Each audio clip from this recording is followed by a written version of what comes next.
सभी शिक्षक साथियों को मेरा सादर प्रणाम। आप सभी का मेरे चैनल बेसिक एकेडमी रीतु में आपका स्वागत है। प्लीज मेरे चैनल को सब्सक्राइब, लाइक और शेयर कीजिए। आज हम निपुण भारत के विषय में चर्चा करते हैं।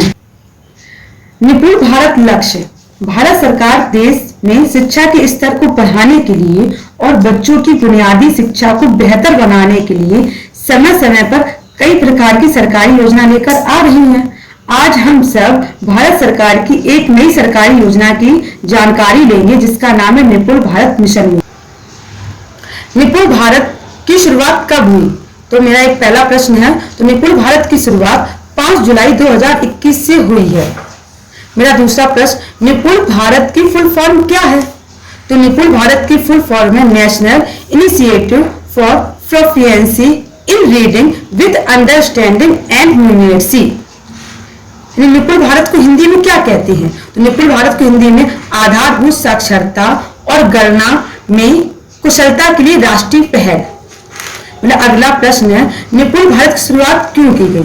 अधिकतर छात्र अंक गणित पढ़ और समझ नहीं पाते हैं, यानी एनईपी की बेहतर क्रियान्वयन हेतु। जैसा कि हम सभी लोग जानते हैं, कुछ समय पहले सरकार द्वारा नेशनल एजुकेशन पॉलिसी लाई गई। सरकार नेशनल एजुकेशन पॉलिसी की बेहतर कार्यान्वयन के लिए निपुण भारत मिशन को शुरू किया है। निपुण भारत को कितने भागों में विभाजित किया गया है? तो निपुण भारत को 17 भागों में विभाजित किया गया है।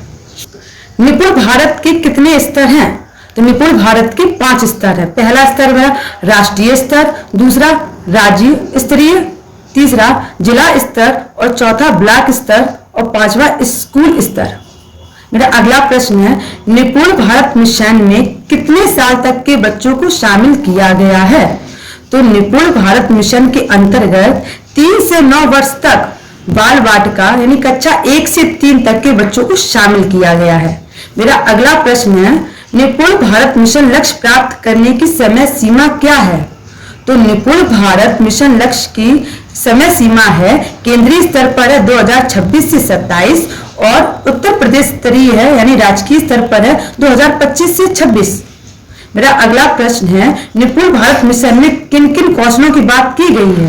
तो निपुण भारत मिशन में 4 कौशलों की बात की गई है।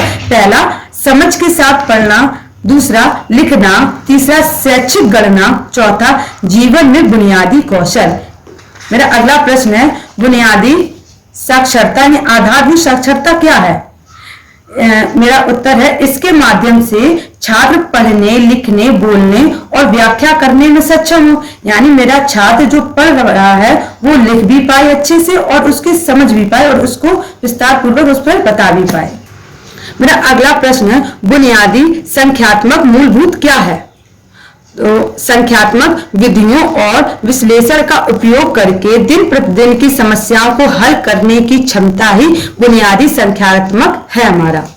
मेरा अगला प्रश्न है, नई शिक्षा नीति कब लागू हुई?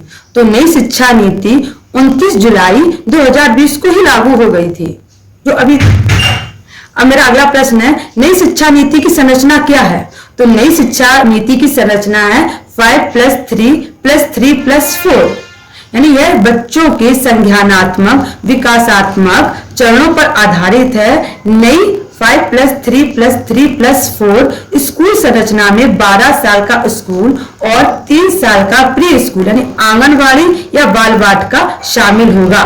तो ये हमारे निपुण भारत लक्ष्य के अंतर्गत जो प्रश्न हैं जो हमने आप लोगों से शेयर किए हैं। अगर आप लोगों को हमारा ये प्रश्न और अच्छे लगे हो, इनकी अगर जानकारी अच्छी लगी हो तो प्लीज मेरे चैनल को लाइक और सब्सक्राइब कीजिएगा। Thank you.